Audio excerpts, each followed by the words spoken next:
Hello and welcome back, everybody. How the devil are we?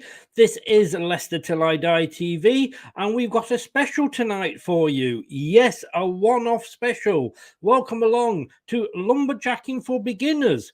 How to chop down trees in 4 easy parts. And we're starting today with part 1. Good evening. It is Leicester Till I Die TV. It's time! Strap yourself in, because we're set up, switched on, and ready to go.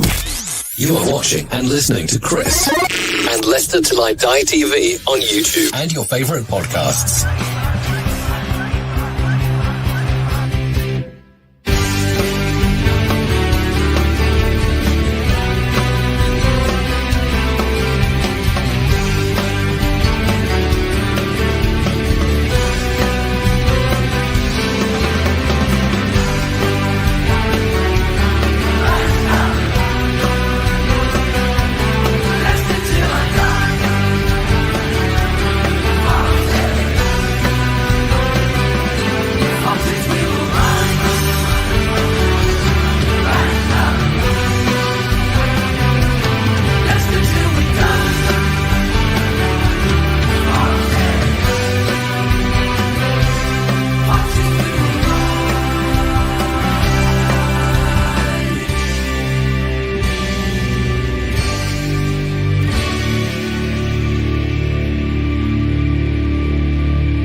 Your first choice for everything Leicester City. Tune in and join in now. And now, here's your host. Right, Chris. Oh, I'm a lumberjack and I'm okay. Sorry, I won't put you through that. And now you know why I hate karaoke. But wasn't it nice chopping down trees? Yeah, my God, I've just realised this shirt, a classic Leicester City shirt. When I say classic, it's Alliance and Leicester. A tad bright. Wow, I didn't remember it being this bright. Hey, wasn't it good though? Wasn't it good to go jumbalacking? Lumberjacking even. You know, give me a drink of gin. Good evening. Jesus. You see, sloppy seconds again. I'm a once a night man, me. I really am. This is Leicester Till I Die TV, podcasts, social media, radio stations. We're everywhere. Watch us on YouTube. Listen on your favourite podcast platform. Or ask your smart speaker to play the podcast Leicester Till I Die. Broadcasting live worldwide. We are everywhere. So let's say hello to a few people. Gray is in. Evening again, Chris. Welcome back, Gray. Thanks as always for coming along. See, Johnny Evans has come out and said they are back in Brendan. That was what was. I still haven't seen that yet, but apparently that was what was going to be happening on Tuesday night after I spoke to Rob Tanner from The Athletic. He said that. I haven't seen it yet. I'm a bit surprised that he needed to come out and do a separate announcement, but he's captain, and maybe he felt that that's what he wanted to do. Come on, you. Now, surely that can't be Spurs. Maybe it's come on, you shits. That would be Spurs. Yep. Facebook user, good evening. Come on, lads, we can do it when you're smiling. Yes, we can. Determination and hard work, Foxes forever. Indeed. That's going back a bit. That's it is. And this isn't the oldest one. Let me put it this way. It's the oldest one that fits me. Shall we just say that? I do go back a bit. The problem is since then, I have come out a bit as well. So, yes. Sloppy seconds. And we never had sloppy seconds. Sports Cat, good evening. Thank you so much for joining us. Yep, it is the match following the match before. Obviously, we did it against Forest. They were all full of themselves. How wonderful they were. They beat us in one game in the FA Cup and they thought they were the God's gift. how long did that last for? 20 odd minutes. Arguing amongst yourselves. I mean, that was the performance. And as you know, I do write for the BBC. And so if you've got nothing to do, get onto the BBC website, go to the Leicester City football page, and look for the Tuesday talking point, because that's what I write for the BBC. And I said that was the performance we had been waiting all season for. You know, it was, it was only Forest. And when I'm saying only Forest, I'm not having a dig at Forest, because they could look at it and go, it was only Leicester. So, but we made them look as bad as they were. We didn't let them play. We didn't let them settle. We were first to every second ball. We kept a clean sheet. All right. I don't think they could have scored in the proverbial, but it was the performance we needed. You know, it was 4 goals. We played well. We commanded the pitch. We kept a clean sheet, and it was against the rivals. And can I just say to Forest, right, you make this big thing about we're not your rivals and it's really Derby. Well, why was Mello on Mr. Dawes' channel the other night so personal about Leicester, shall we say? I think it is. Now, for me, I'm going to be honest with you. You can have more than one rival. For me, it's Coventry. For other people, depending where you are on the counter, it's Derby, some it's Nottingham, etc., etc. But for me, it was always Coventry growing up. But we haven't played Coventry in a lot of years. So the fact that Forest are here, that's why you're our rivals, because you're here. If you weren't here and Coventry were, Coventry would be our rival. So pull your neck in. Do you know what? You're there. Before you, it was Villa. And they're not really sort of local rivals, but they were the nearest thing we had. Before that, we had to go back as far as wide as Wolves. You know, I mean, if we go even further back, probably Southampton. You know what I mean? But Gray says we can win on Saturday as long as we give everything. I hope so.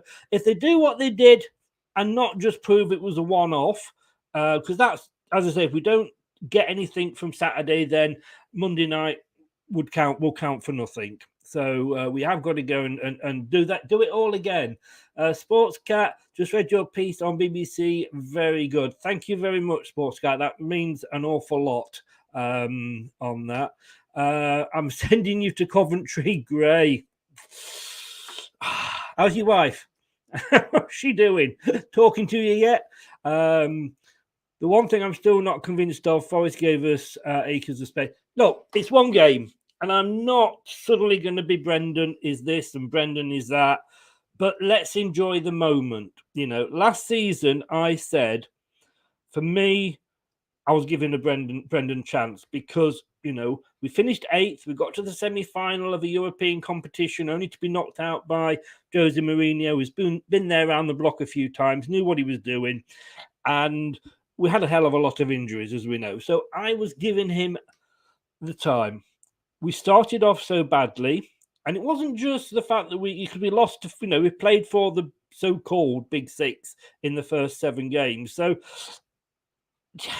it was the way we played. It was the way we lost. That's why I wanted him gone. Now, this is the start. I wanted somebody in for these next 5 games, which were, 4 now, that were winnable. And no disrespect to the teams we're playing, because they would look at us and go, well, yeah, it's Leicester. They're winnable.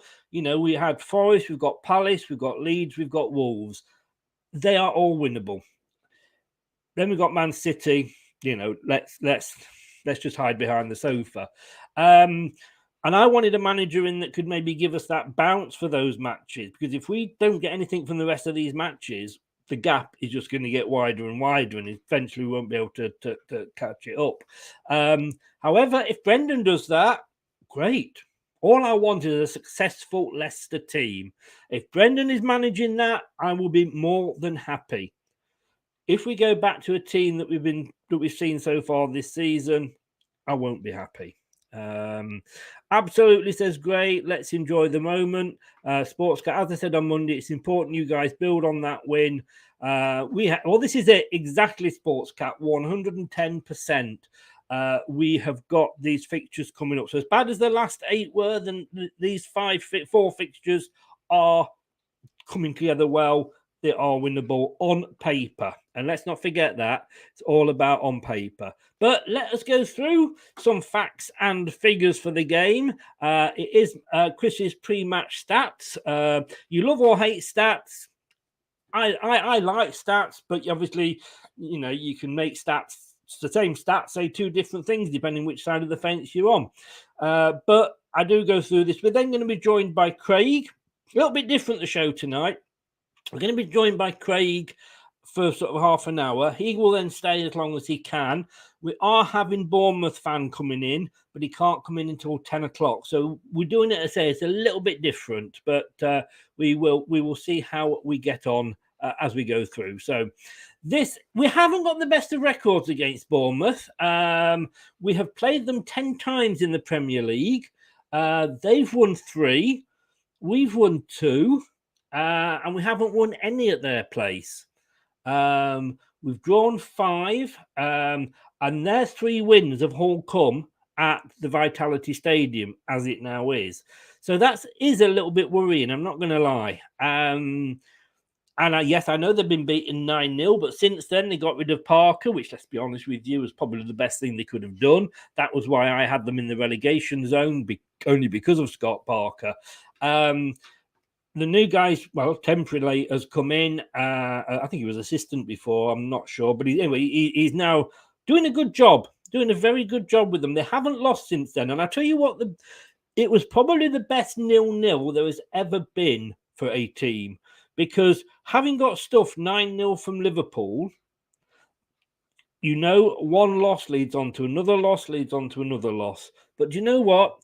I think it was against Wolves they played next, and they got a 0-0. That didn't matter the fact that they didn't get 3 points. Gary O'Neill, indeed, Gray, thank you, that was the gentleman's name.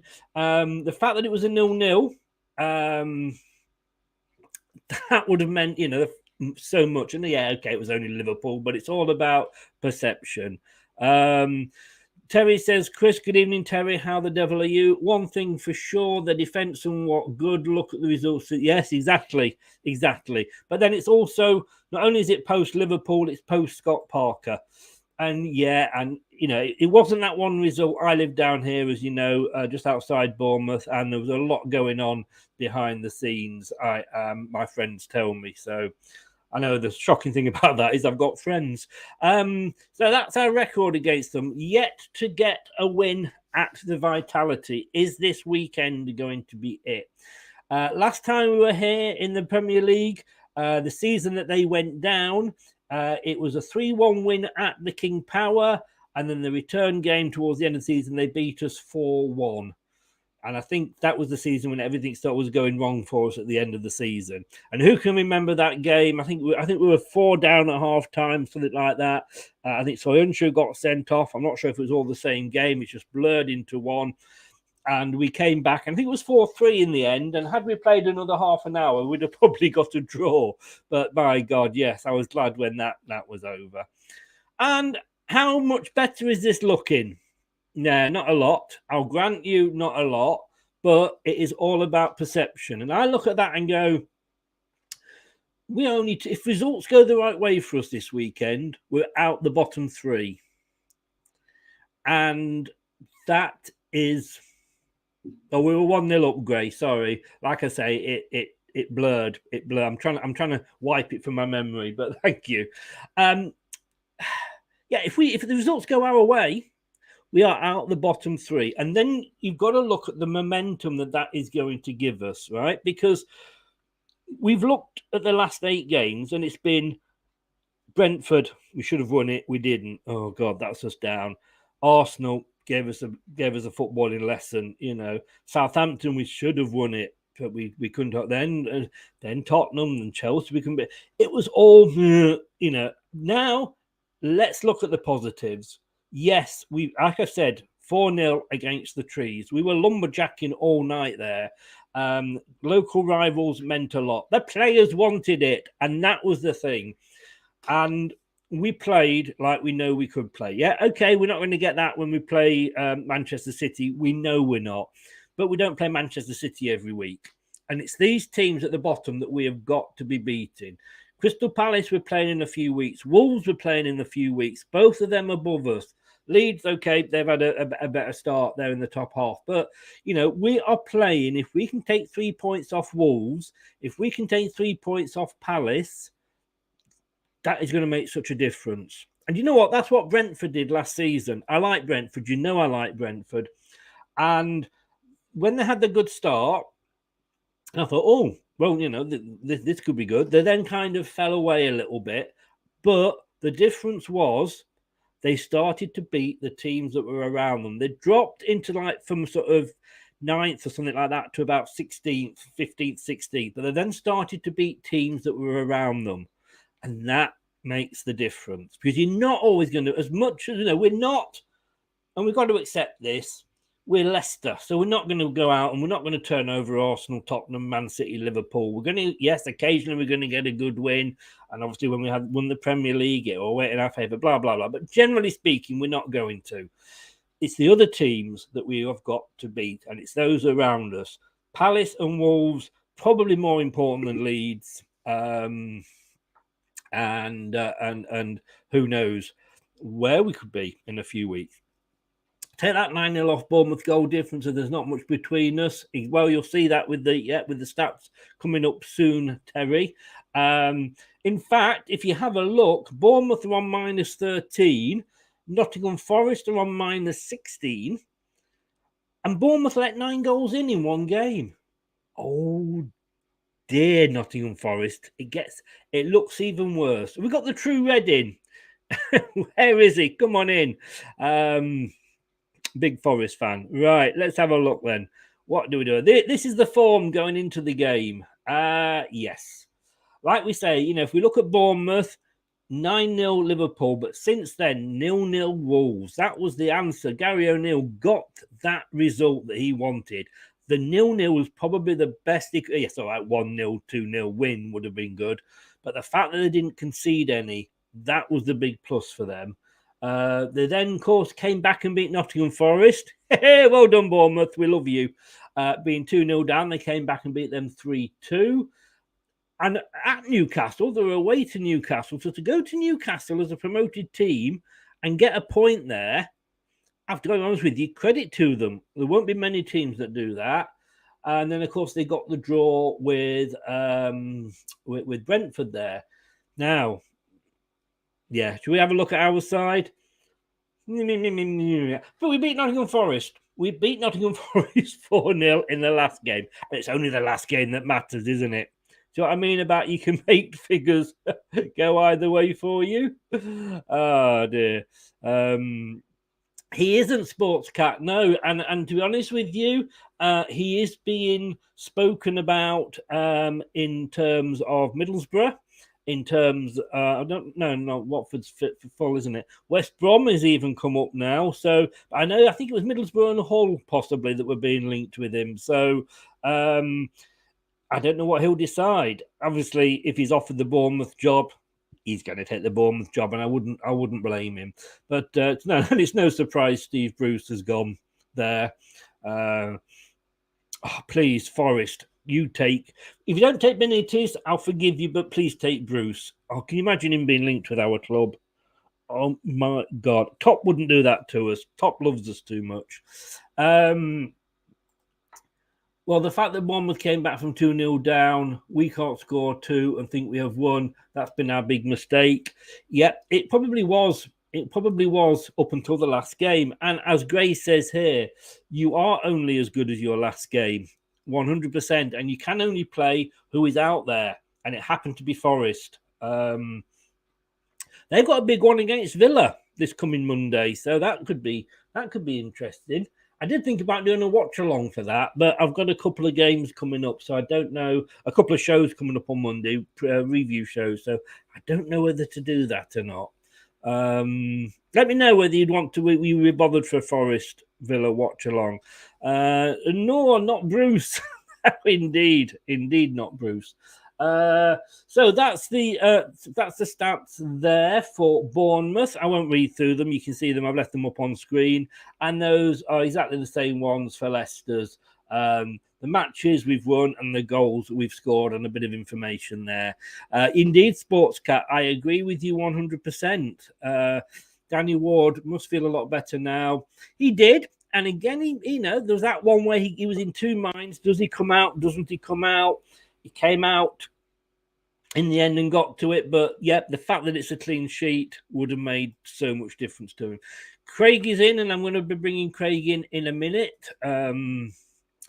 There we go. Those are the match details. These are the goal distributions. You can see where Bournemouth score their goals, and you can see where Leicester score theirs.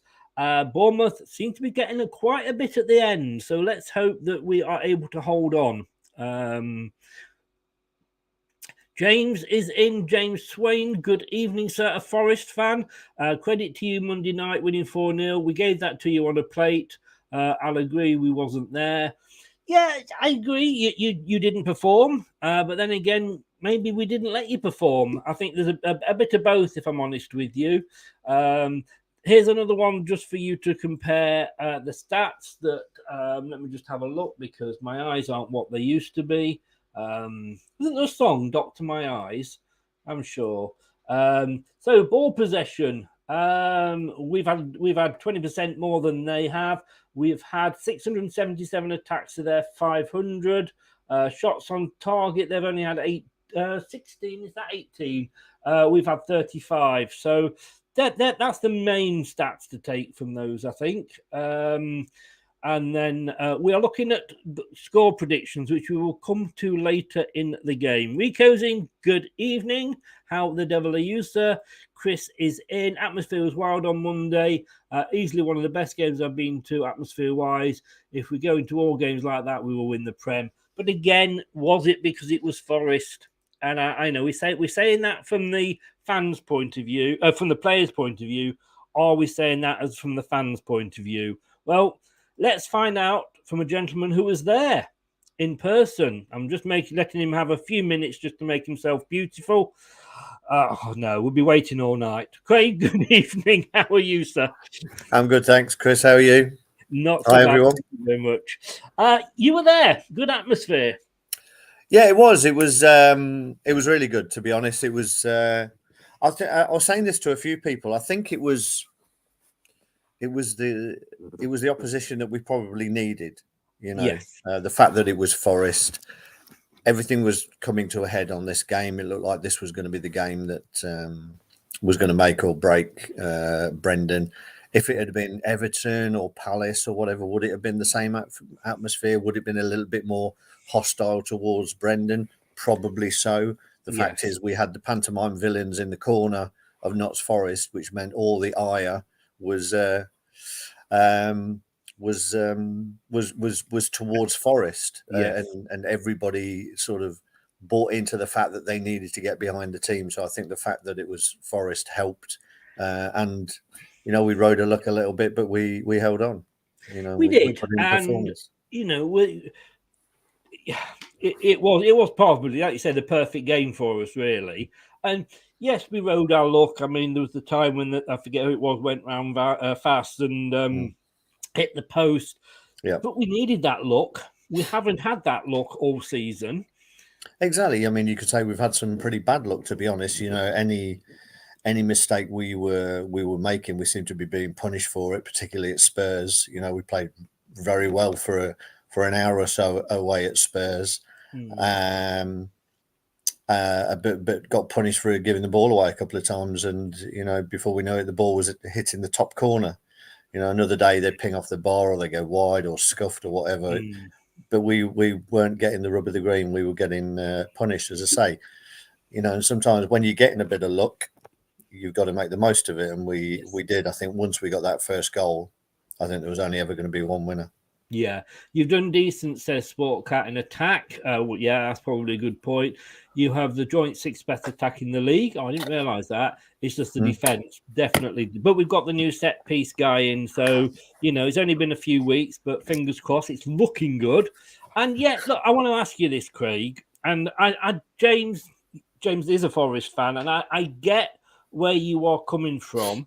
And look, I don't think Forest will go down. I truly hope Forest don't sack Steve Cooper. I think that would be. I think if you do, you could go down. Yes, you've made a lot of signings, but yes, you had to make a lot of signings, and we know that they're going to take time to gel. And I think when we say that, a manager doesn't know his best 11, it's never been more true than for Steve Cooper, because he doesn't know all his players yet. But I think as bad as you were, Craig, do you not think a fair bit of it was down to us? We were first to every ball. We were first to every second ball. We did to Forest what Forest did to us in the FA Cup. Yeah, I think, I take James' point, and he's quite right. You say that Cooper doesn't know his best 11. I'm not sure he knows his best 16 or 17 at the moment.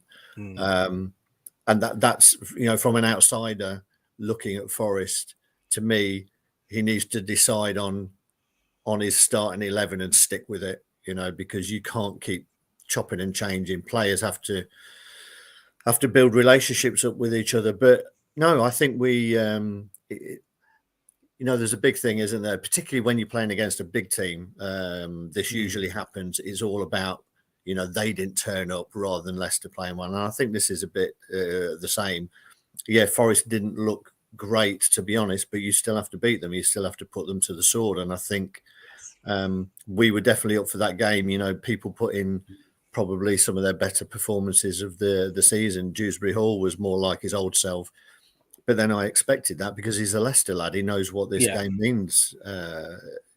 Apparently, he showed the video of the cup defeat to the players just before they went out. I did hear that. And it's interesting. And I said this after the Spurs game. For whatever's been going on, it didn't look like a team that wasn't playing for Brendan. Yeah. And everybody has come out and made a comment. And I know people will say, well, yeah, they've got to say that. But the fact is they don't need to say that. They don't need to say anything. No. They don't need to come out and make comments. They can deflect. They can do whatever they want. But they are all saying that they're behind the manager. They want to play for the manager and they enjoy playing for the manager. I think we've just had that real shock of a couple of bad defeats early on, or points thrown away, and then that snowball effect of loss of confidence. And we've lost big. Schmeichel was a massive influence, and I think that has a knock-on effect to the players, not just when he's on the pitch, but all around the club, week day in, day out at the club. You've lost that big voice, that big character, and then you lose arguably one of your better players right before the season starts during the start of the season with Fofana going. Yeah. So I think they've had a lot of upheaval. I just hope that they can back that result up, because in isolation, if that's a one-off result, it doesn't really count for anything. It doesn't, does it? No, we've got to, especially with the games we've got that are coming up. We've got Palace, as I say, we've got Leeds first. We've got Palace and Wolves who are down there with us. So, beating those games, winning in those games is important. Are you surprised? I've yet to see it, but I did say on Tuesday, Rob Tanner told me that Johnny Evans was going to be coming out and saying something.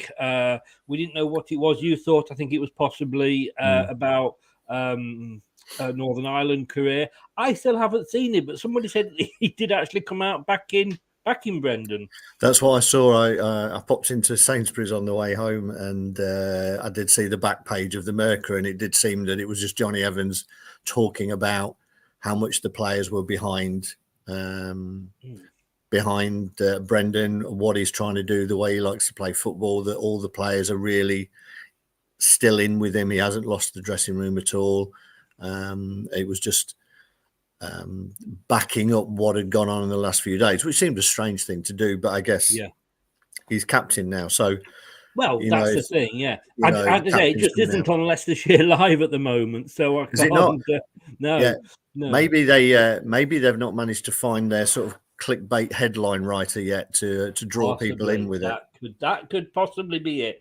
But do you not think, though, it's a little? I mean, they come out after the match and say that, To me, it looks a bit staged. It does look a little bit staged. I don't know who's preempted that, whether whether a member of the press has decided that they want to have that conversation with Johnny. They want to speak to him at a certain time and get a story. I don't know. It seems strange that the club would do that at that time of night. Yes. That all seems a little bit bizarre to me. But you're right. It does seem a little bit staged. Yeah. LCFC says this Sainsbury's shut down the one near the fountain. I all I'll say is we're paying you too much because I shop at Aldi. Look, before we're going to talk about the game. I know your sort of time is tight for you tonight, but hopefully we can have a bit of a lap over between yourself and the Bournemouth fan when he comes on. But because of that, he's coming on later. We're going to start with this week, and we're gonna pick your team, or you're going to pick your team, not we. You are going to pick your team of that you would go for. I think it's going to be a hell of a lot easier for you this week than it perhaps has been in previous weeks. Yeah, and to be honest, I think I've got a preferred way of setting a team up. It's not the same as Brendan's, but I think you also have to react to the way that the team played and the performances of certain players. So where I would normally go for the diamond, I think it's silly putting on a team that is going to be nowhere near the one that's put out. So I'll stick for this particular game on the 4-3-3 that Brendan seems to prefer. Okay, so you're happy with that 4-3-3 as it's there. Okay, well that's going to be quite interesting because we'll see if your 3-3 is the same as Brendan's 4-3-3. We know. Have you seen the press conference from earlier? No, I've not. No. Did he give much away? Well, no. We're looking at injuries to Ndidi and Mendy. Yeah, I did see that. Yeah. So I don't necessarily think that they'll be picked for the team. And of course, I mean, poor old Wesley Fofana. I know. What who would have thought? And I can't take any credit for this. That I did wish that he would break his leg when he left us, but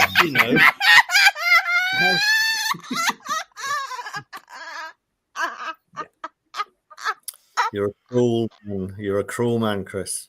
Do you know? Well, everybody's been saying, a lot of people, because obviously I'm not the only one that's sort of been thinking this, but I did post it, and people were saying like, we're adults. There's nothing to do. It's nothing to do with Leicester now. You'd only do that if you left, in your job and all this. I don't care. It's karma. It's just extremely funny. Have they come out and said what the injury is yet? No, they haven't. No, I mean I don't want it to be career ending or anything like that. No. Don't be silly. I'm not that. But yeah, the fact that has happened, it couldn't have happened to a nicer player. Yes. And don't forget, Ed, just to remind everybody, I did mention this earlier, that at the end of the show, we are going to have our special show, Lumberjacking for Beginners, how to chop down trees in 4 easy parts. So we'll be doing that at the end of the show. Will be part 1. God, it enjoy that. one game, and we it could all go horribly wrong against Bournemouth. So. Wring every last little bit of joy out of it. Exactly. I am a lumberjack and I'm okay. Right. Just to sidetrack, do you know Michael Palin? Well, you don't know him personally, but you know of him. Yeah. And he did a one-man show all around the country, but he came to Bournemouth. And I love Monty Python. Yeah. And I went to see him. And the first half of the show was his he'd written a book, and it was about sort of somebody that had disappeared back in the Victorian days on a ship, and the ship had never been found. But he made it interesting because I think he could make watching Nottingham Forest look interesting. But then the second half, he went on to his TV career, and he ended up, when he came on to do his audition, to do the Lumberjack song. And, I mean, the whole crowd was singing along with him, and he even did a verse in German because it is very popular in Germany, apparently. Yeah.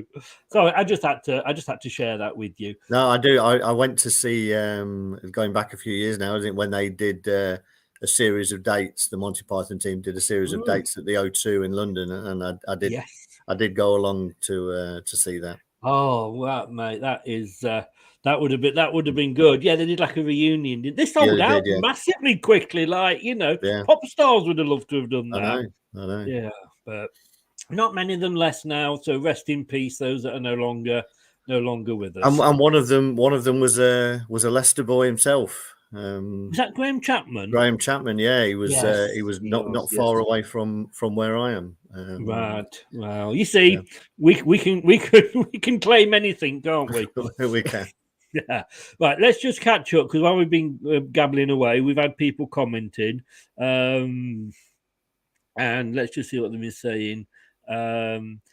James, just going to put it out there. Thank you for not drilling into me for the last game. Enjoy your next game. And you as well. Look, mate, we have banter. We do have banter. But like we said, neither of us were in the position to crow too much, really. But you enjoyed it in January. We enjoyed it now. Terry, we didn't do that. We're going here. Gray put Sumari in. Fully respect James. We were doing there. Yeah, I slept all night and I work all day. Indeed. And now for something completely different. Yeah. Bet Gray grabbed a ticket for Kate Bush. I did. I did see Kate Bush. Yeah. Was she good? Oh, it was amazing. Was this on a latest tour? Yeah, it was the one where she did a run of nights at the old Hammersmith Odeon, the event in Apollo's, I think it is now. She did a couple of weeks there, and it was very theatrical. But yeah, I did manage to grab a ticket for that. Right. I was going to think, No, I was thinking I'd gone to see Kate Bush, but I hadn't. I'd gone to see Elkie Brooks. Very similar. Very similar. Well, to be totally honest with you, it was the worst concert I've ever been to. Was it? Yes. It's only the fact that I was having a dirty weekend with the wife before we got married that made it a good weekend because the show was pretty awful. Yeah. Oh, that was in London. Anyway, that's another story for another day. Moving quickly on. Hello, Cat's dad. Right. Are we going in goal? Are we going for Mr. Ward again? This is probably the trickiest one for me. I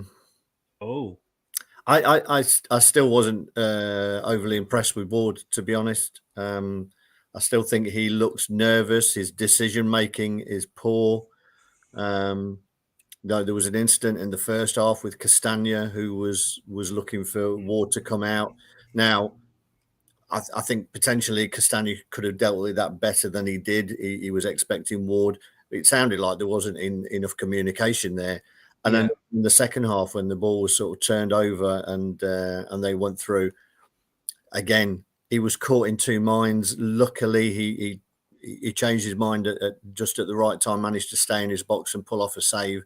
A better striker would have finished that one.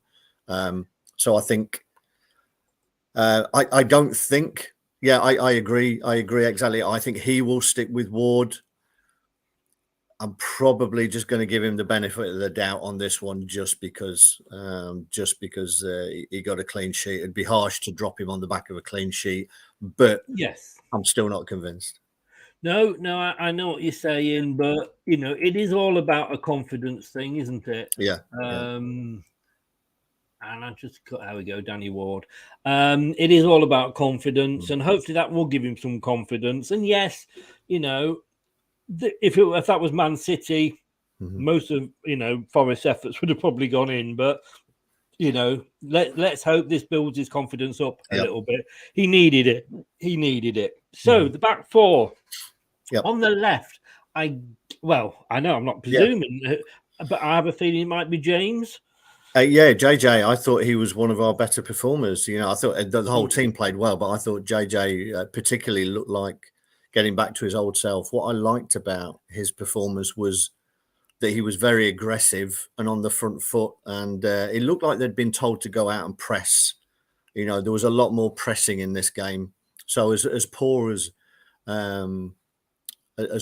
Forest were, I think a lot of that was because we seemed to get back to a high pressing game, and they were working in pairs, particularly out wide to close down. And JJ was very aggressive in his closing down and turned over. So I thought he had a really, really solid game, JJ. He did, and I think, well, I'm gonna be honest with you, let's face it, everybody had a solid game, but I just think that it was the great game for everybody, because it gave, we're talking about Ward, but it gave every player confidence. Yeah. They've all walked off there, and because it was Nottingham Forest, that would have bumped it up as well. But yes, I agree. He played well. As well, Castagna, are you going to put him in? Yeah. There's no, when you look around, and there's not a lot of options at the moment. But even if there were, I think based on the last performance, they deserve to keep their places for this. Amati. Hey, I'm not going to knock Amati. Amati's always been there, and he's always been solid. He has. I think you can't. It's like people, can criticize players, but you can't criticize players if they're giving everything and playing to the best of their ability. And we know that Amati is limited, and he's not the guy that you want if you want to play out from the back. But he's always been there. He was there for us last season, wasn't he? Exactly. He was. And it's not his fault that he was being played out of position again. No, he's never going to be first choice. But you do need players like that to be available in the squad. So because you can fill in midfield at a push, you can go right back at a push, centre if it's on the right. But no, I agree with you. I was just playing silly. Right. So also on the left centre back role, are we looking at a possible return for Vestergaard? Not yet. Is nor Soyuncu, sadly. No. I mean, can you imagine a centre back pairing of Soyuncu and Farce? Talk about aggressive. Yes. You couldn't tell them apart, could you? I'd like to see that pairing at some point. Maybe we should play them against Man City and just get them to rough up Haaland. There is that, but do you not think that Evans isn't going to be around forever and a day? We do know that if Evans gets this is it. If Evans gets injured, and we do know he is prone to get an injury, he's a bit like Jamie Vardy. He's not going to be back in a week, 10 days. He's going to be back in 3 weeks, possibly 4. Yeah. Okay, now I'm going to put Evans in there for you, obviously, but who would you put then in that position if Evans is injured?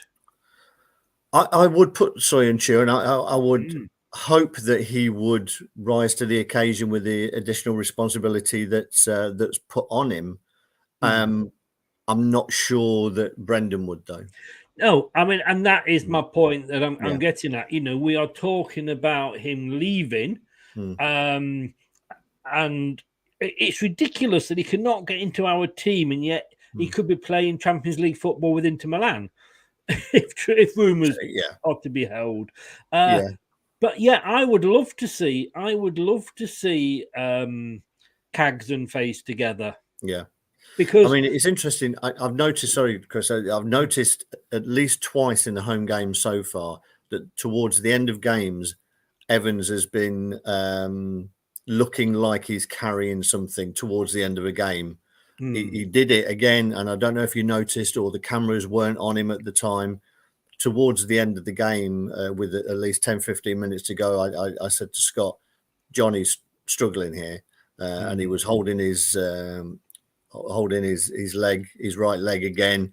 Now, it didn't look like it was his heel, which was the problem he had before, but he was definitely holding his hamstring or whatever. So whether he's just managing himself through games at the moment, I'm not sure, but I've noticed it at least twice when I've been at games, that he looks like he's feeling something towards the end of games. I mean, if he had come off, we'd have had to have looked at Amati or Thomas.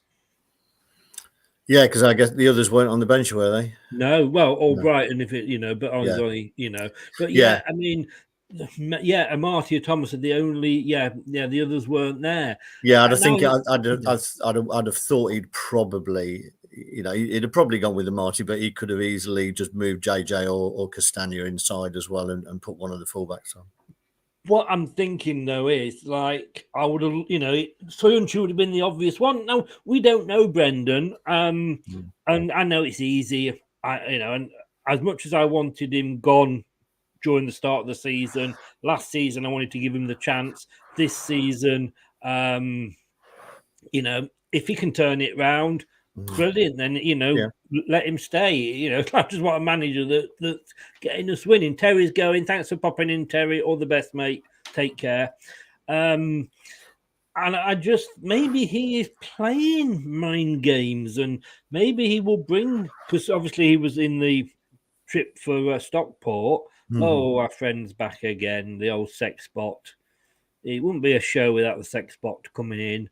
I don't know how you can block these so many times and they keep coming back. I think when you're not doing live shows, Chris, if you stop going on them. Well, I think it was that dodgy link you sent me, to be honest with you. I've never had any problem with my porn. It was just your porn that you sent me. But no, and maybe he is playing a very good game with Soyuncu, and he'll bring him back and he will be. But I would like to see Soyuncu there. That would be my most confidence filler. If I mean, it's going to be interesting to see what team he puts out for the Newport game. Yes. To be honest, because I think those fringe players are going to get a run out there, and it's up to them to put in a decent performance. And by all accounts, they didn't sort of push for the shirt when they were against Stockport. And if you want to play, then you've got to take your opportunities. But then as a defensive partnership for that game, we had Vestergaard and Soyuncu. Yeah. And, everybody was calling for Everson to be picked after that. But Everson only had 4 shots to save. Now, okay, you could say it was a Stockport, blah, blah, blah. But the other option is that the defence did the job. Yeah, but, we've had our sort of reserve team and our first team come up against teams of a very similar standard in Stockport and Forest, and the results were very, very different. So we will see. We will see, and of course you're going for Face next to. I am indeed, yeah. I mean, not only was he aggressive and solid, I think he put a strong challenge in right from the kickoff, down in the far corner. But also, he reminded me very much of when Soyuncu came into the team when he first joined us, and going back a little bit further, Harry Maguire as well. When the opportunity arose to step forward with the ball into the gap, he was quite happy to do it, and he would run and take us up the pitch 20, 30, 40 yards, which Johnny Evans wouldn't do. Johnny Evans wouldn't be confident enough to carry it, so he would look and wait for a pass. And by that time, everybody's back in position. But when Fast was getting the ball and there was a gap in front of him, he was quite happy to carry it. He's going to get caught out 1 or 2 times, but it was more encouraging, because you're moving the ball forward quicker through the sections of the pitch. And I suppose Johnny Evans might think, well, if I lose it, I might be too knackered to bring it to get back. He is great, David Luiz's brother. And I want to say, like you just said then about you'd like to see Soyuncu and FaZe maybe get given a chance together. Could they be the new Morgan and Huth? Potentially, we want that bite in the team, don't we?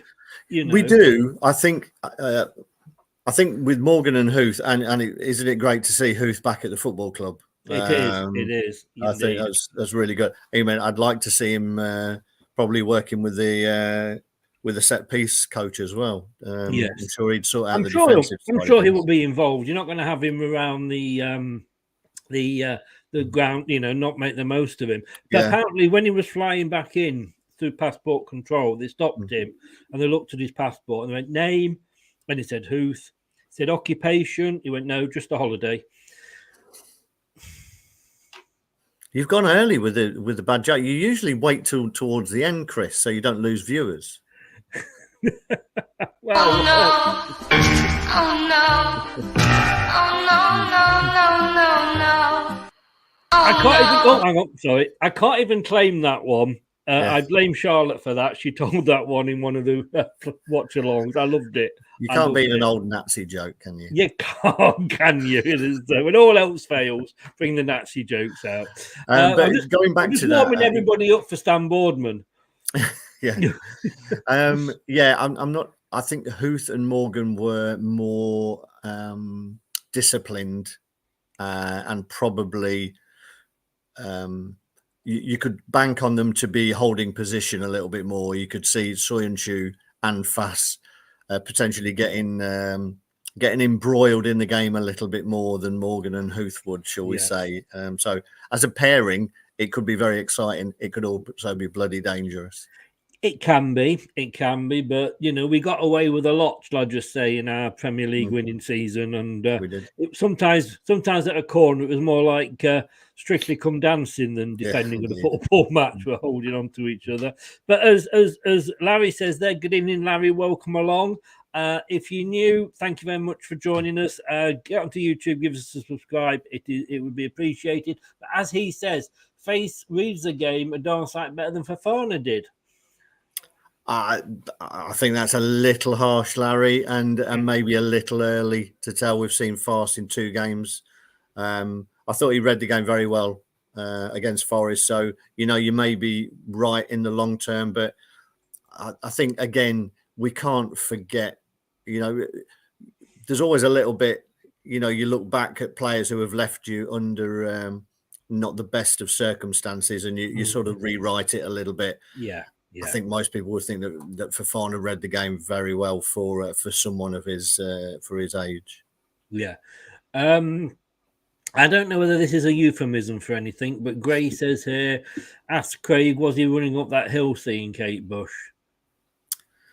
No, it's not a euphemism. He's just dipping into the bank. I know. Into the back catalogue a little bit, but he could well be using it as he, she. I don't know who it is. No, it's a he. Right. But he has a Forest wife, mate, so he's got a lot to put up with. Okay. All I'll say to that, Gray, is just wow. You've certainly hit the heights, though. All right, let's move on. Yeah, come on. Quickly. TM's in. Good evening, TM. How are you? Face did get nearly caught out for obviously the shot that hit the post, but everybody will allow in that. He does look like he has a lion heart, though.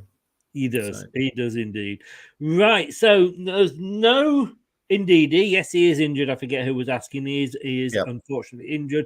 Same with Mendy. And I know when we were picking the team for Forest, and I'm not sure if it was Forest.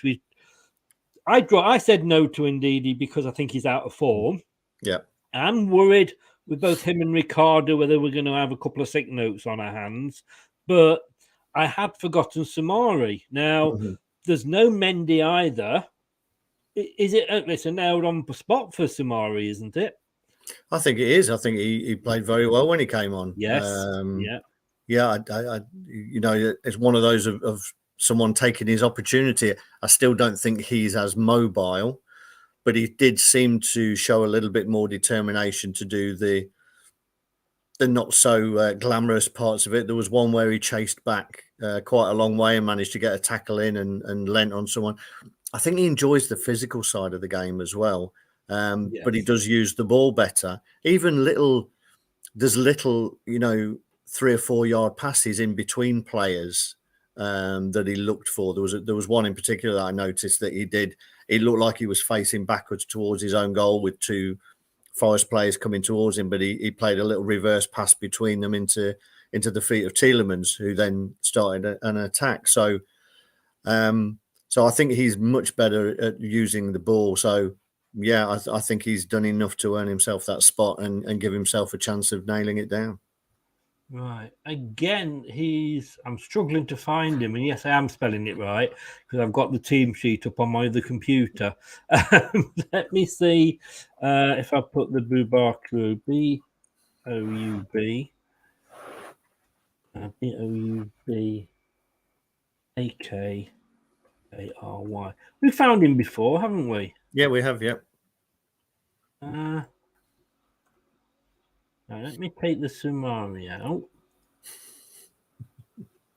Take away the letter you first thought of. Exactly. No, so it's not coming up under that. Right, let's try it again. So it's S-O-U-M-A-R-E.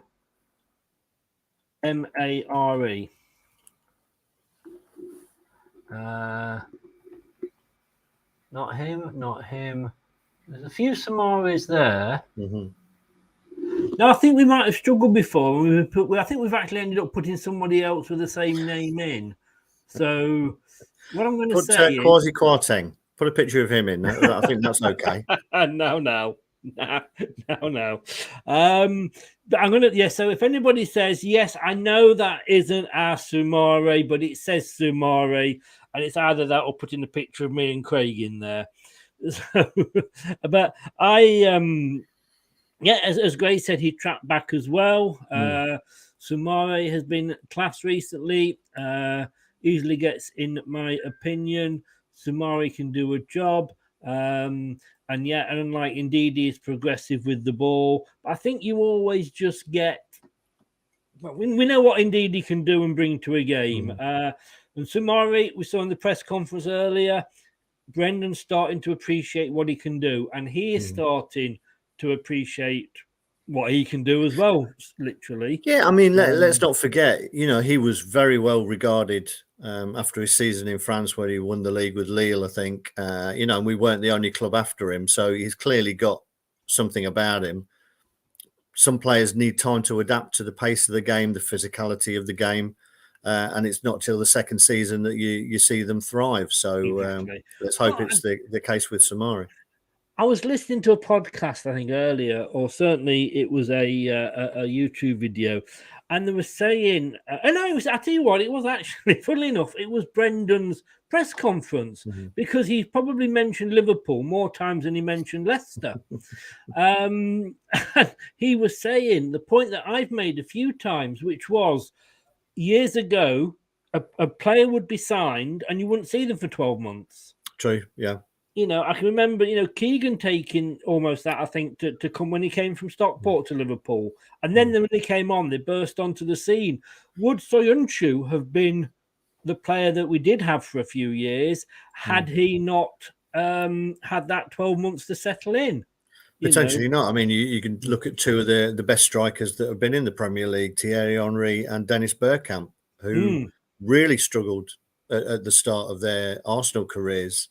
I think Bergkamp went a dozen games or so without a goal, and then now he's highly regarded as one of the best strikers in the Premier League. Same with Henry, who struggled as well. Yeah. So it can take time. But as I say, he's now got an opportunity. He's probably got a run of games with Ndidi being injured. Let's see if he can grab the shirt. Yeah. Matt has popped in from our Bournemouth fan tonight. Matt, but let me finish this because I'm sure you're not going to want to sort of sit there and have a listen to us talking about the Leicester team. If you want to go off and get yourself a drink and come back, feel free. But we'll quickly run through this, mate, and then we'll come in and we'll have a talk about Bournemouth as well. So, let's run through these a little bit quicker now. Then, so to the left of Sumare. Dewsbury Hall. Yeah, that was easier to find. And to the right, I'm going to go Tielemans. I think we all like Pratt, and we'd probably like to see Pratt have a run. But Tielemans is here. He's here until at least the January window. The more these players play together, the more they'll understand each other's games, and you start to get relationships building. If Tielemans is on form, I don't have a problem with. Yeah, exactly. And I don't think money. Yeah, I don't think he's shown that he doesn't want to play. You know, when he pulls the shirt on, he puts it all in there. And I think, regardless of him moving on, and I think he only wants to move on to progress his career, and you can't blame anyone for that. I don't think he's unhappy at Leicester, and you get the feeling that he's quite happy to put it all in when he pulls on the Leicester shirt. Yeah. Exactly, because he had plenty of opportunity to move on if he'd wanted to, but. Like you say, he's waiting for the right project. Left wing, has Barnes done enough in there for you to pick him again? He has. It's sort of, almost reluctant. You could see in the Forest game again, it is different. I'm there. I'm seeing stuff that maybe not being seen on the cameras. He did a little bit more tracking back, but it was interesting that as soon as a decent, experienced fullback came on in Aurier, he got very little change out of him. He did well against Nico Williams. Nico Williams picked up a booking fairly early that helped. But Barnes was bright. He was lively, particularly in that first half. Again, though, he just showed his limitations a little bit in that second half when Aurier came on. Yeah. I'm not even going to ask you who goes on the other side. I've put him in already. We could talk for the next hour about him. We know it's a given. Maddison's in there. The question is, who do you start? Do you start with Vardy on and take him off after 60? Do you start with Daka on, take him off and bring on Vardy? I get, Brendan said in his press conference, Vardy had to start against Tottenham. It was against Tottenham. Sorry, against Nottingham Forest. It was, the local derby. It was at home. That lifted the crowd. Do you keep him in, or do you, as I say, swap it around the other way? Because we know this is going to be the change. Yeah. What would you do, Chris? Before I tell you what I would do, I would start Daka. Yeah. For me. In this particular game, if he's going in this formation with a one up front and two supporting, Vardy would be my third choice. I would even put Kelechi in ahead of Vardy. Right. I know Vardy got an assist, and I can't remember who it was. Someone said how well he played. But it was Steve Lynex said it, didn't he, the other night when he was on? Steve Lynex said that Vardy was looking back to his old self, and I disagreed with him. Dare that I disagree with an ex-pro, but yes. For me, he still isn't offering enough of it for a lone striker. You can't make three or four runs in 90 minutes, or even an hour. I say, on another night he might have got 2 or 3. But he might have done. Might have done. But Daka for me as well. Yeah. Gray, the sex bot was back, and I didn't realise it was your Mrs. Gray. Thank you very much for warning me. Okay, that's the team, and I think it's a good team you've got there. I think for once that won't be far away from the starting 11. Possibly, I do think Vardy will start, but I wouldn't. Right, we've got Matt who's going to be joining us, and he will be talking. Asking, he'll be telling us how many that Bournemouth are going to let in against Leicester in a few minutes, and we'll do that straight. I'm heading for a fall. I know I'm heading for a fall, and we'll be doing that straight after. Hello, Matt Elliott here. Hi, Alan Smith here. Hey guys, Ian Hume here. Hi everybody, Jerry Taggart here. Be sure to watch Chris and Leicester LTIDtv for all the latest Leicester City news and information. You can also subscribe on YouTube and various social media channels for the latest updates and news on Leicester City Football Club. Come on, you foxes! Indeed. Good evening, Matt. How the devil are you? Yeah, hello. Not too bad, thank you. Hope you're well. Yeah, I'm very well. Hello. And I know Craig as well. Let me just get rid of that. That's what I meant to do. There we go. Thanks for. I know you've been playing football tonight. Trying to. Are Bournemouth's injury problems that bad? Are they at the moment? Luckily, they're not. No. Talk about you. Are obviously a Bournemouth fan. I know you're standing in for Craig. Part of his setup there. Tell people. Tell us all where they can find yourself. They can find us on the channel's called Up the Cherries in All Departments, and you can find us on obviously YouTube, and we're on all the other platforms as well, like Twitter, Facebook, Instagram, TikTok, you name it. I think we're on it. So yeah, that's something for the youngsters, Craig. I believe TikTok. Yeah, it's not something I get involved in. TikTok. I let Craig deal with all that.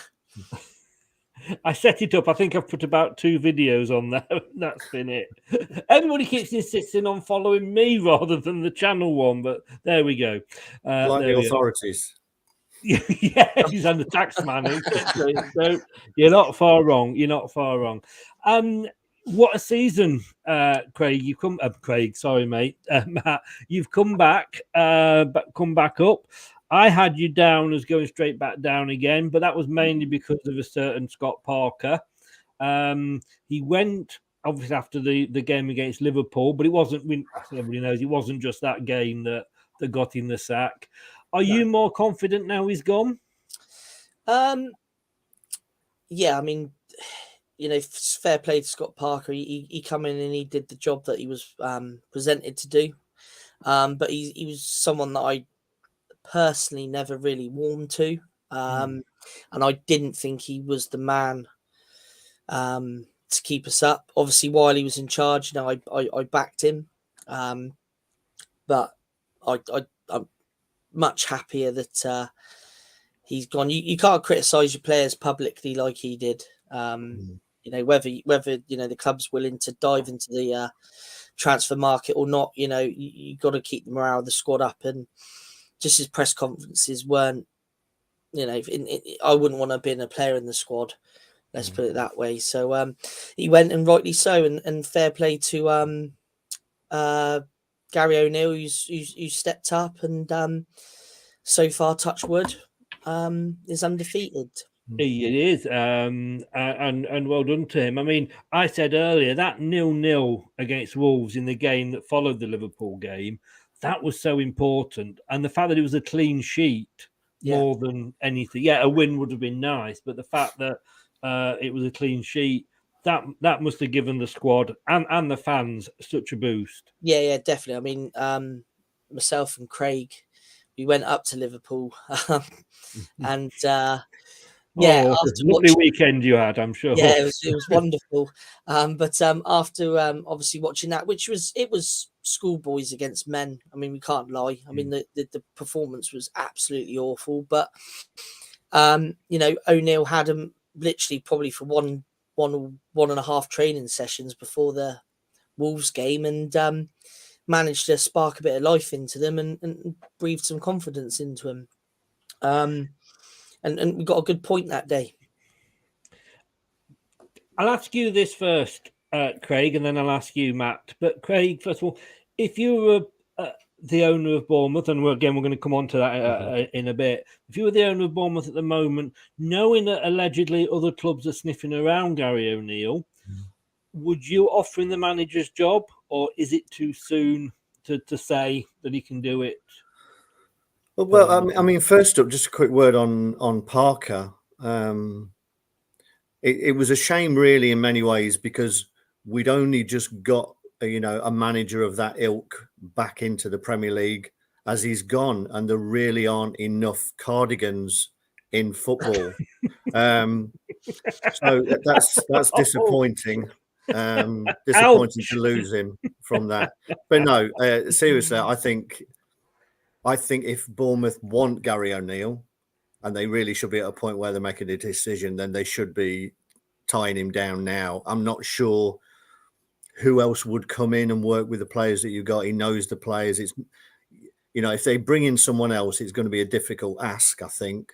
So I think they should be tying him down now, because, as the season goes on, particularly as you get closer to the World Cup, when there are going to be managers under pressure, and not in just this, if he gets an offer of like West Brom, something like that, you could see Bruce getting the bullet at West Brom. A club that's of a decent stature is going to come in for him, then, why wouldn't you? And Middlesbrough obviously have already been linked with him as well. So I think Bournemouth are at a point where they need to make a decision. They either go with him or they don't. That, I mean, we've seen, to my mind, I mean, different circumstances, but Ollie was given the job while he was still, on his trial. If he was signed as a temporary, and he was given the job before then, and it all went wrong. We had Craig Shakespeare, where we started off very well, then didn't end up so well. What are yourselves and Bournemouth fans thinking about Gary O'Neill? I mean, from talking on like behalf of all the fans, I would say we're very happy with the job he's done. I like Gary O'Neill. I think there's a potential of a very, very good manager in Gary O'Neill. The only problem at the moment is obviously with this new potential takeover, as it's still being called. Will they want to bring in their own man? I mean, what me and Craig have heard is that once the takeover is completed, they will evaluate the whole club from top to bottom. So as far as the managerial positions are concerned, Gary O'Neill will be in the post until they make a decision on it. But then or he does, Matt. Or he does. It's like I was just about to touch on. He used to play for Middlesbrough, big club, lot of potential there. Would he see a drop down to the Championship as a negative thing for his managerial career? I'd say no. It's probably the best thing for it. But I'd like to see him stay at Bournemouth personally. I'd like to see him get the job because, I know we've been heavily linked with Chris Wilder, who I wouldn't want at all. And same with Sean Dyche. I don't really like the style of football they play, whereas Gary's been with the squad for, a couple of years now, knows the players and knows how we like to play. So, but that's going to be down to the bigwigs when the takeover's all sorted. Of course. I mean, usually, sorry, Chris, I mean, he must have something about him and he must be well respected within the circles because usually when a manager goes, his backroom staff is going with him. And the fact that it was only Parker, I'm not sure if his assistant went as well, but the fact that O'Neill's there and they've seen him as a potential manager and from the outside, it looks like he's done a very good job to me. Yeah, he has, and I just hope we can keep hold of him. But the chance of a full-time job and a full-time position, might be enough to lure him away. But if he goes, I mean, Steve Bruce is available now. Nah, you're right. I thought you might say that. No, that's right. I mean, you mentioned a couple of names there. I mean, to be honest with you, I'm surprised you didn't. Well, you know why you don't want Chris Wilder. I thought he did okay at Sheffield United. He's not done as well at Middlesbrough. And Sean Dyche, we were heavily linked with him when Brendan was under pressure. We might still be, who knows? But it just makes sense. Even if the new owners may come in and want their own man in, want the big. I mean, the guy's coming from Vegas, so let's be honest, he's probably not going to be the shy retiring type, is he? So he may want he may want the big name to come in. But it's like when we got Ranieri, we still had Craig Shakespeare, didn't we, Craig, from the Pearson days. And I think that was one of the things that made the huge difference because, he could go up to Ranieri and go, look, hang on, you're doing he's better at this or whatever. You've still got that link, to the players. Yeah. And maybe if he is told that his time isn't yet at Bournemouth, but you want him to stay and you're going to pay him this much, whatever, then I think that would be good for you, even if it's not as manager. Yeah, I've got I mean, before we am I right in thinking that you were linked with Patrick Vieira before he went to Palace? Yeah, Patrick Vieira and Thierry Henry and John Terry. Yeah, it wouldn't surprise me if those names, obviously not Vieira, but the other names don't crop up again. If you've got someone who likes a bit of the limelight as a glory manager, as it were. Yeah, I think you're absolutely right. Those names are bound to come out of the hat at some point again. We tried it with Ericsson, didn't we? Yeah, we did. That went okay for 6 months. Yes, which is probably 4 months longer than we thought. But Matt, we talked about the takeover there. I spoke to Craig last night on your channel, and he's very positive about it. He thinks it could happen tomorrow, in which case the whole club will be buzzing when we turn up on Saturday. From another point of view, and I did ask Craig this, American owners, are you worried?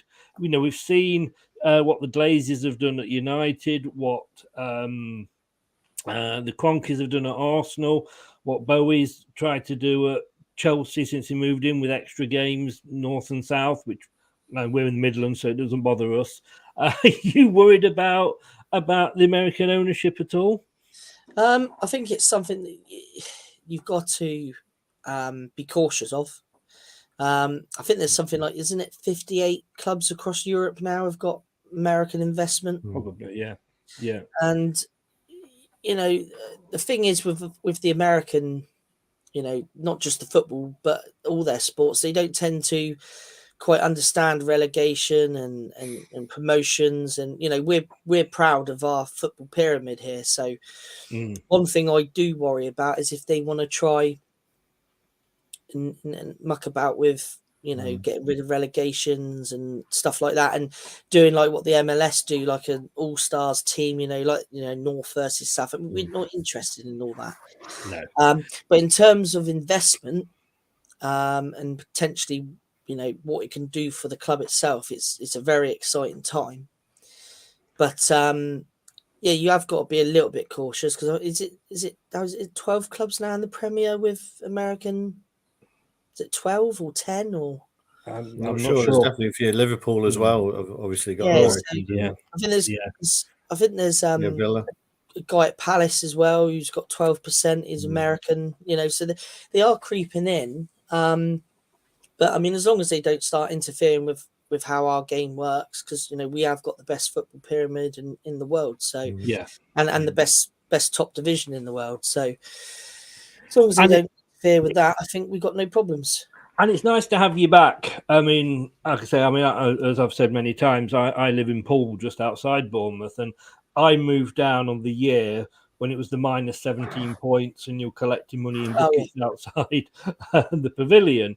And the journey that you came on in that time was probably bigger than the journey. I mean, I know we went on to win the Premier League, but that journey you came on was massive. And it's a club that has got potential, but it has been, let's be honest with you, you've probably been punching above your weight a little bit, but it is so, if it's taken and handled correctly, you could be a nice, not little club, but the potential is there really for Bournemouth just to go on and on.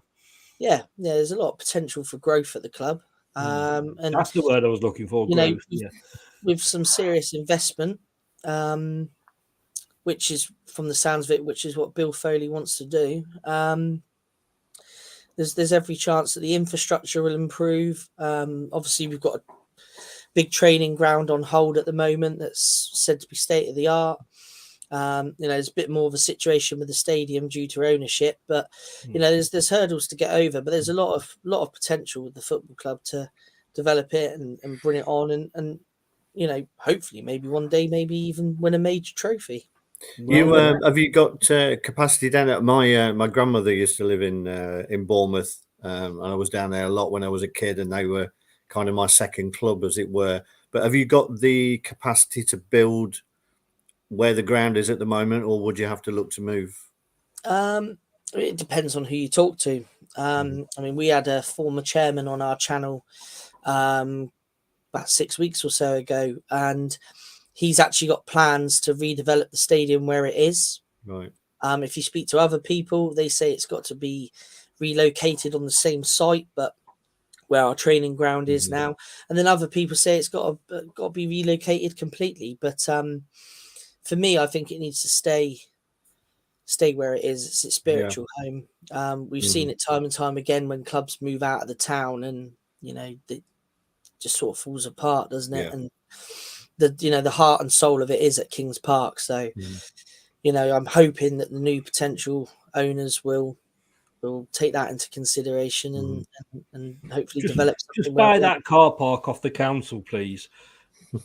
Oh yeah, yeah, yeah. I mean, there's a lot of land pain. there.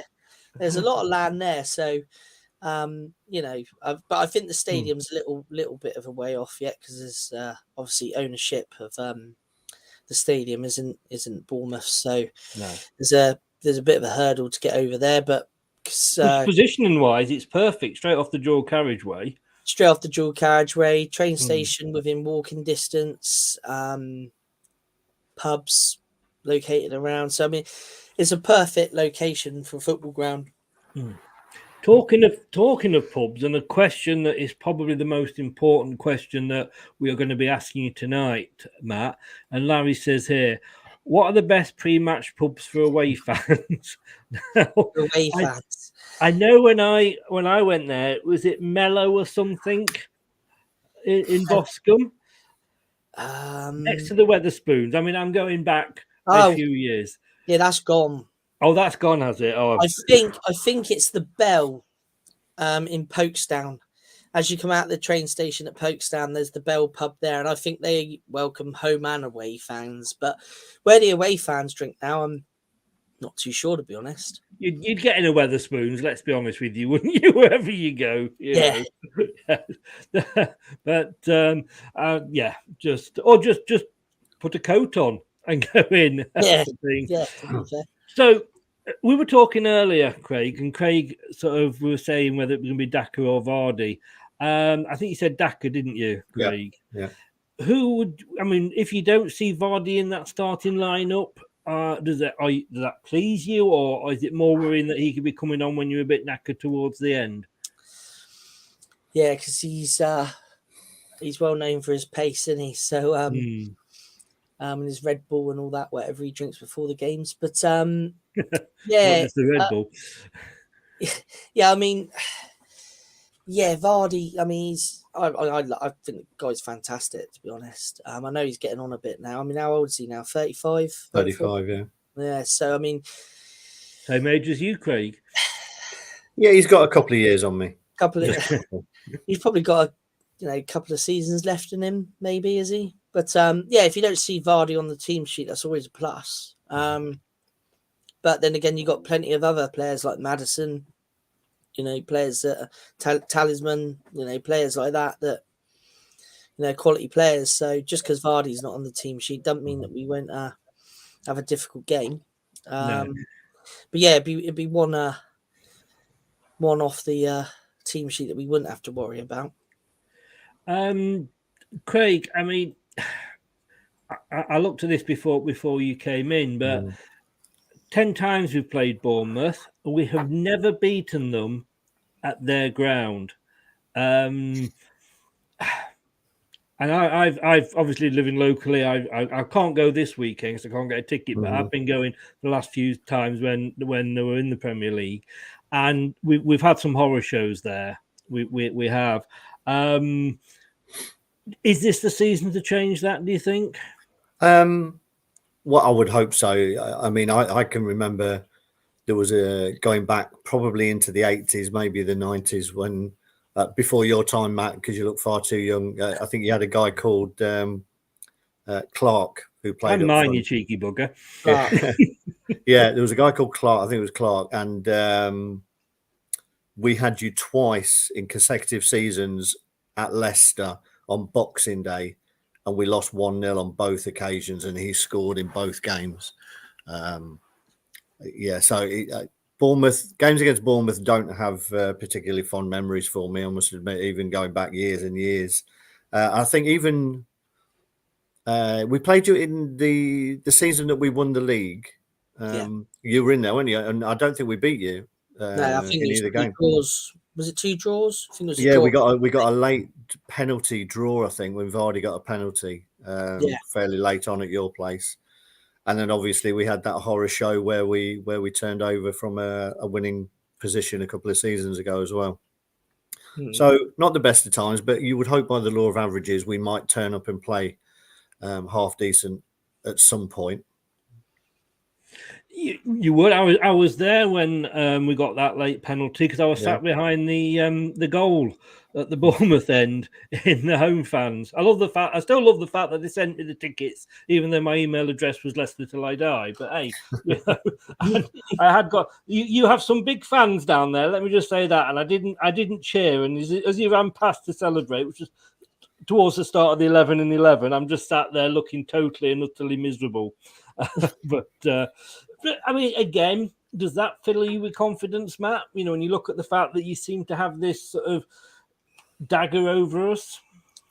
Yeah, I mean, I was thinking today that there's we've had a good set of results against Leicester. So, and I think with our current form being unbeaten, I mean, I know you guys had a great win against Forest on Monday night, but I'm still pretty confident coming into the weekend. I just remembered it was Colin Clark who. That's it, Colin Clark. Yeah. I've heard of Colin Clark. Yeah. I mean, you managed to beat Forest as well. Yeah, I think everybody is at the minute, isn't they? Just proves that getting a big squad together and spending loads of money and signing an ex sort of Manchester United reject in Lingard doesn't always doesn't always work for you, does it? And I had a funny feeling it wouldn't work because it's a lot of players to gel and to get the philosophy of the football they play, and it's not working out at the minute, which is handy for us anyway. Yes. Who should we be worried about? Well, on recent form, I would say Billing. Billing can be a handful. Right. And he does like to surge into the box and make himself a bit of a nuisance. Scored in a couple of games this season.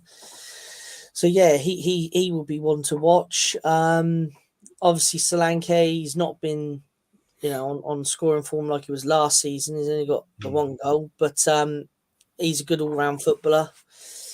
So yeah, them two, I would say probably. Kiefer Moore, for me, would be more of an impact player. So if he comes off the bench, then he can be a handful. So yeah, there's a few of our players. No Lewis Cook though. We had him on Monday night. Lewis Cook. Is it Lewis Cook? Steve Cook. Steve Cook. Oh, Steve Cook. Yeah. Fantastic player. Would never have let Steve Cook go, but that was Mr. Parker. How's David Brooks doing? Yeah, he's back in training, but they're managing his rehabilitation back into the game. Obviously, he's over the cancer now, thankfully, and he's had all his treatment, but they're not rushing him back. I remember seeing him a few years ago when he was still at Sheffield United, and we had them at the King Power. I think it was a League Cup game or something. We played Sheffield United in, and he came off the bench and he looked fantastic.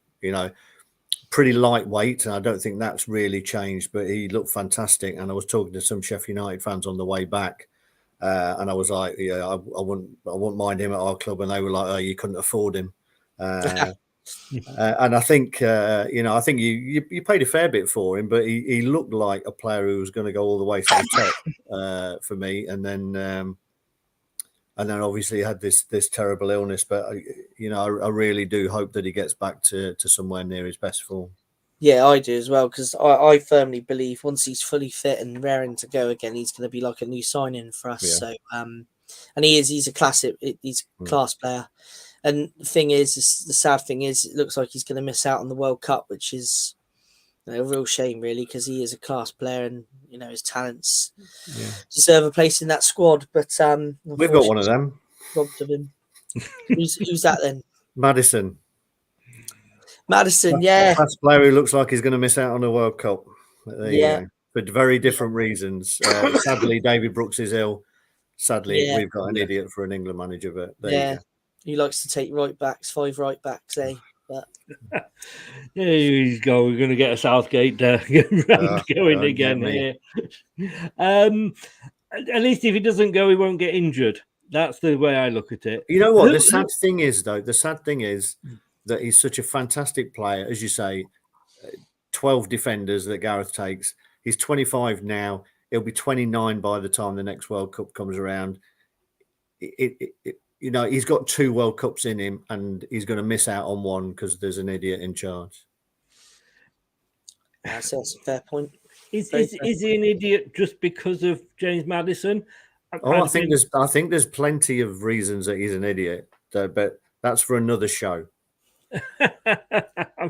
I'm sure it will be. I'm just looking for something to show you, actually, because just while we are on this particular topic, and you do know I'm not necessarily a huge fan of Southgate, but I don't mind him.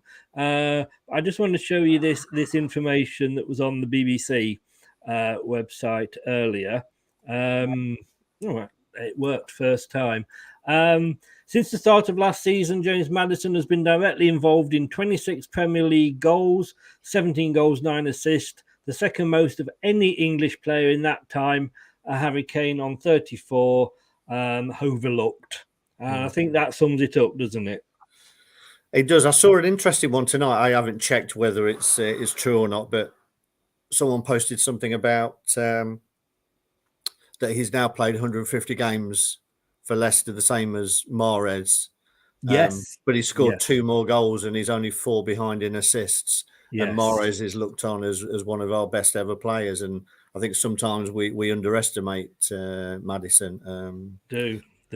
I don't know if I told you this at all, but the on Tuesday morning, I hadn't slept well because I'd been celebrating and watching Sky Sport News all night and watching the game again, over and over again. And again, and again. So I was up I was actually up for Sky Sports breakfast, and they were talking about Maddison and should he be in the England team. And they said, send us a tweet and attach the thing. And I thought, oh, sod it, I'll do it. And I put, there's not one person in the country now who could deny that James Maddison should be in the England team. ... Well, one, but of course that's Southgate. Anyway, they read it out. And one of the presenters said, but would you be saying that if you'd gone to Newcastle? And I typed back to him, even more so, because it wouldn't have mattered if he got injured then. They didn't read the second one out, unfortunately. But look, here's the table. You've got to be happy with that, Matt, as things stand at the moment. Yeah, obviously with playing, the likes of Arsenal, Liverpool and City amongst that. Yeah, I'm quite happy with that. I mean, you're interesting to see that you did concede. I'm sorry to keep bringing it up, but you did concede 9 in the one game, but you still conceded less than Nottingham Forest. Yeah. Did I say that out loud, Craig? Sorry. I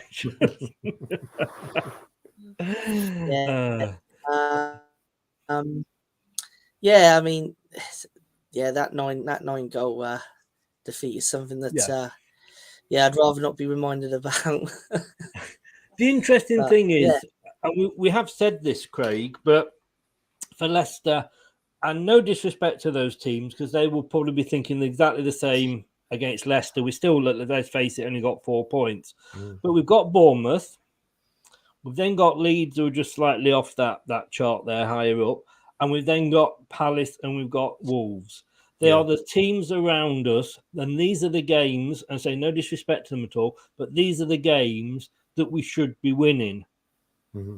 And it will mean we're never going to, we know that, when we take a trip up to Manchester and go to the Etihad, we know that it's going to probably be 4-5 that Haaland scores on his own, But these are the games, and with them being around us as well, that can make so much difference. Definitely. I mean, we're coming into a period now where it's almost the make or break. It's that run into the World Cup with all these games. We could be sitting at home watching the World Cup for 3 or 4 weeks, either being comfortably in mid-table or hanging around that bottom 3. And I know where I'd rather be, to be honest. So I think it's a really important period that we're coming into now, and hopefully they can be galvanized on the back of that 4-0. Yeah. Okay, so score predictions. We one win one win here, Matt, and we are getting cocky down Leicester way.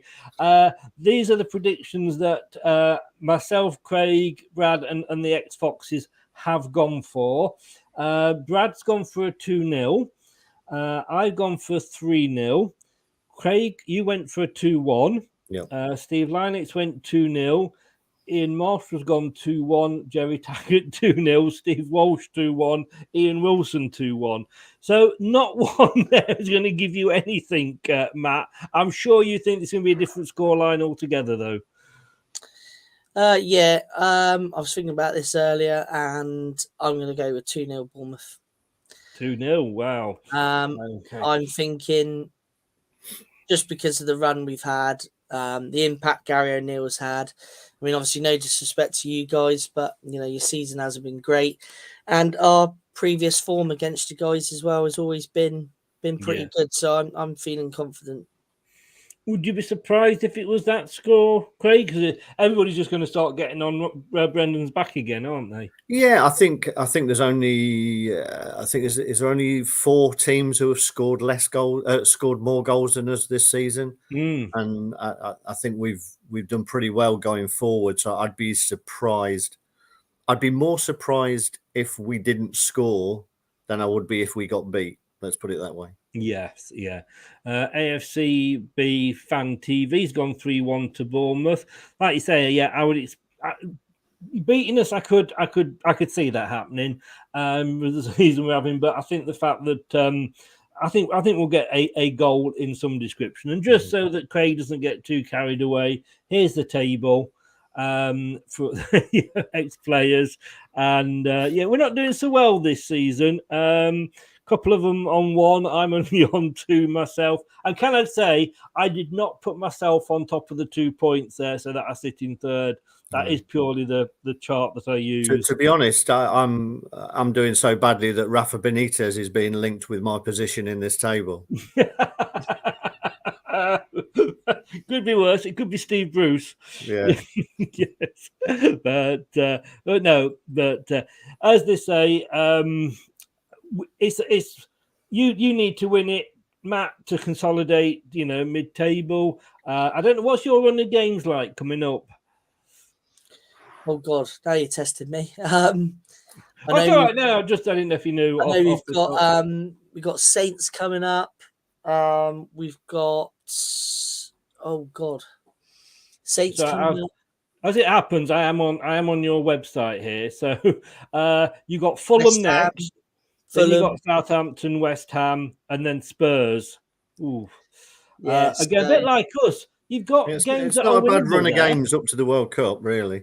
Yeah, and obviously we need to, get as many points as possible before that break because, it's going to be weird having a break at that point in the season when normally come, Christmas, if you're in the bottom 3, you normally are the ones that, will normally be there. Well, definitely if you're bottom of the league, you're normally the one that'd be there at the end of the season. So, we'll, like you guys, we all want to pull away from it and be as far away from it as possible. So those games are going to be very, very crucial for Bournemouth. And you've also got Leeds and Bournemouth are your 2 November games. Very similar to ours because we've got West Ham in there as well. You've got Tottenham, we've got Man City. They're probably the 2 games. So, very, very similar outlook. I would wish you all the best, but of course I wouldn't mean it at all. And talking of the World Cup, of course, don't forget the Germans at the World Cup. And in the week leading up to the World Cup, do not forget, talking to the Germans, we're going to have Stan Boardman on. Good old Stan and his German aeroplane. So I'm sure that will be that is a pre-record so that I can edit it just in case I think I might need to. Matt, thank you so much for coming on, and especially because I say you were out all night, as you said, trying to play football. I'm sure you weren't that bad. But just give another shout out. There is a link in the description below on YouTube, but just give another shout out as to where people can follow you. Yeah, no worries. So the channel's called Up the Cherries in All Departments. We're on YouTube, Instagram, Facebook, Twitter, and even that dreaded TikTok. Yes. Well, Well, you can have kids for that, though. That's why. That's what it is. I know they say that you become your dad when you sort of start to ask your kids to put music together for you, and even more so, it's like, how do you load a video up onto TikTok? But hey, after tomorrow, all the best. After Saturday, all the best for the rest of the season. Yeah, like I said, love to see you stay up, mate, and hopefully I'll get a ticket next year. So all the best. Yeah, and to you guys as well, apart from Saturday. Cheerio. Cheers, mate. Cheers. Bye-bye. Bye-bye. Can we do it, Craig? We can, can't we? Yeah, of course we can. We've turned the corner. Let's be positive. I was positive about the Forest game when a lot of other people weren't so positive.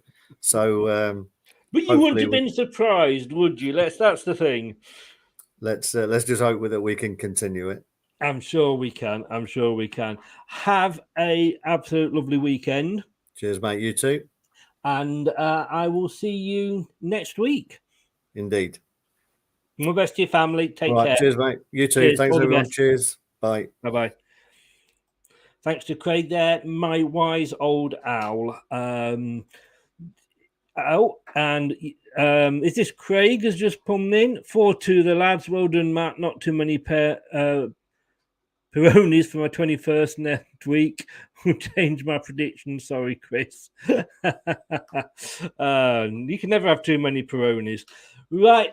Thanks very much. I'm going to be back tomorrow at 9 o'clock for question time. Look forward to it then.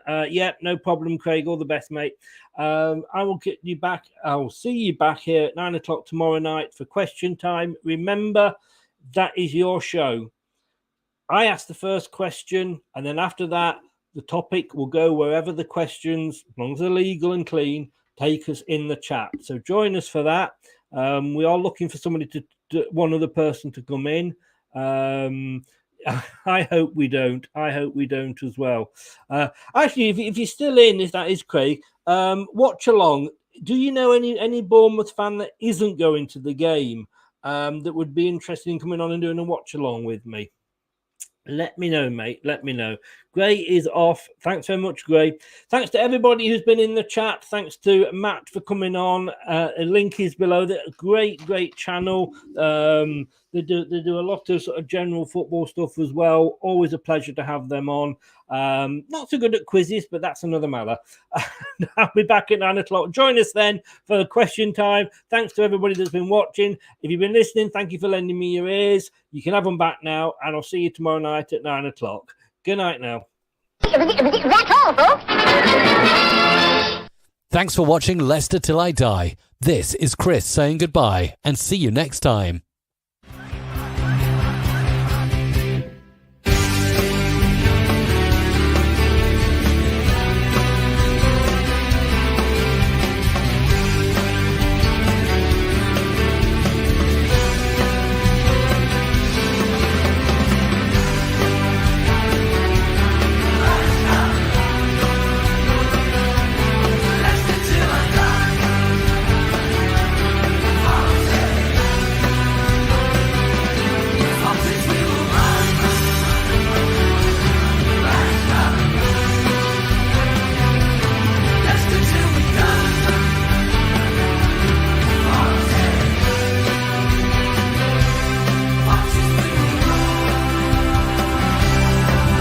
Thanks for watching.